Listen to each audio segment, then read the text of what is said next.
And some more news that should help keep Hyundai and Kia in the number 2 spot in the U.S. Hyundai and Kia now qualify for the $7,500 federal tax credit while it lasts. Hyundai just started production at its new $7.6 billion Meta Plant America in Georgia.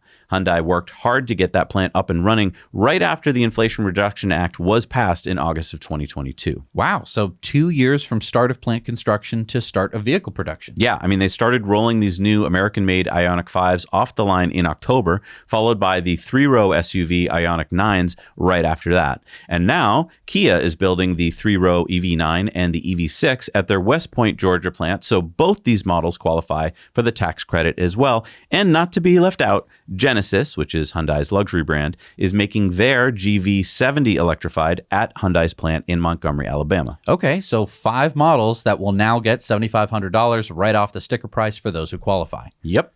Yeah, so I mean, if we look at, say, the Ioniq 5, right, it has a price range of $42,500, starting price, $58,000 for the fully loaded. So now, if you take that $42,500, you lop off $7,500, you're talking a $35,000 EV. And that had never happened for that model before. So I think that could really boost their sales next year. Now, I still don't see how that competes with the Model 3 and the Model Y. I agree. I mean, it seems like you're still in that same price range. And it seems to me if you were a informed customer, you would still pick Tesla every time.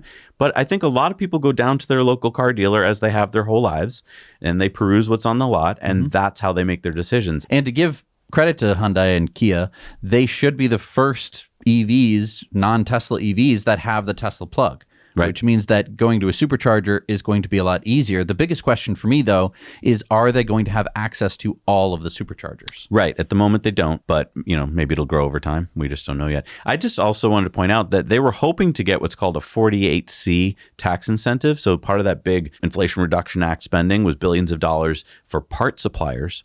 They applied for this, but obviously they're not a part supplier, so they didn't get the millions and millions of dollars they hoped to get for the factories. But I'm glad that they're producing EVs in the United States. Exactly. I mean, not a big fan of federal government spending, but in this case, it did help bring those companies over here and have Americans working on them.